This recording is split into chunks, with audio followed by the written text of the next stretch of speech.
How to combat riba? Number one, you have to study the subject. So I hope to see you at PWTC on Tuesday morning. The flyers are outside. And they put me on as the first speaker. I'm answering you. There are two forms of riba that must be recognized. One is the lending of money on interest, and the other would be a transaction based on deception which delivers a gain or a profit to which one is not justly entitled. That's the elegant way of describing a rip-off. A rip-off. So this is riba and that is riba.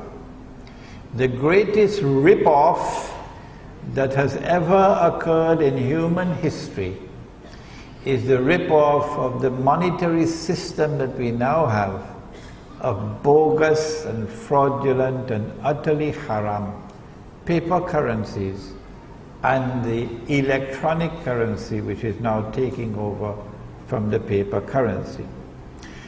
What do you do? Answer: when you have abandoned the Qur'an and Sunnah, make Tauba and return to the Qur'an and Sunnah, meaning return to the dinar and dirham.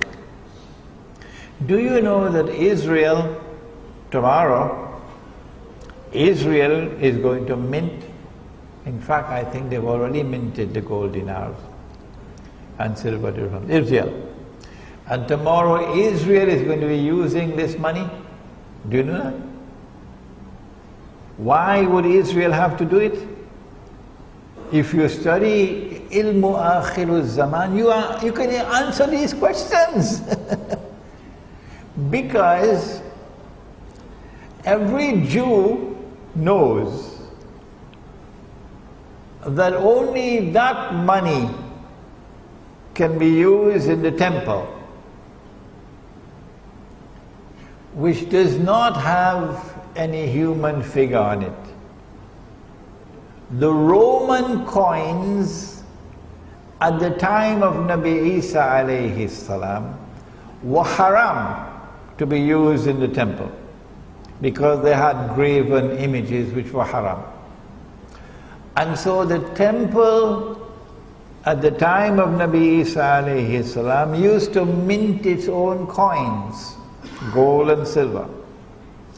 And when the people came to the temple, if they wanted an animal to be zabiha, sacrificed, you got to pay for it. And nobody could sacrifice the animal except the rabbi. So therefore the temple got some revenue. So you had to pay the temple. And you had to pay the temple in this money which was halal, not that money which was haram.